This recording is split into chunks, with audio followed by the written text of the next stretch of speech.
பேச்சுரிமையின் காலச்சக்கரம். கடந்து போன நூற்றாண்டுகளின் கதை அல்ல, சரித்திரம். இப்படித்தான் கேப்டன் பிளம்பார்க்கிடமிருந்து ஆரம்பிக்கிறோம். ஆம், இது கேப்டன் பிளம்பார்க்கின் நாட்குறிப்பு. கேப்டன் பிளம்பார்க் கிபி 17ஆம் நூற்றாண்டில் வாழ்ந்த ஒரு நெஞ்சிரமிக்க போர்ச்சுகீசிய கடலோடி. கடற்கொள்ளையனாக இருந்து அட்மிரலாக மாறினான். அவன் எப்படி மாறினான்?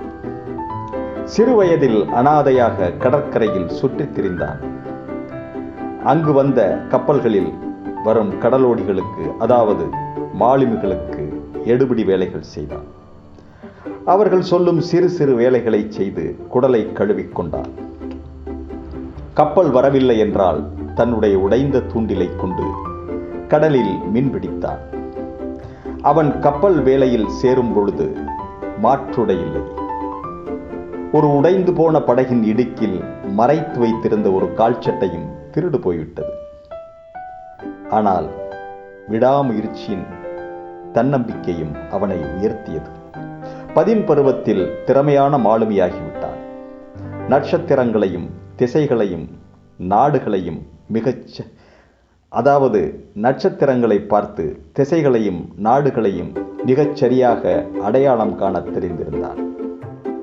1695 மே மாதம் ரஷ்யா கட்டிய முதலாவது கடற்படையை நம்பிக்கை என்ற போர்க்கப்பலின் அட்மிரலாக நியமிக்கப்பட்டான் கேப்டன் பிளம்பார்க்.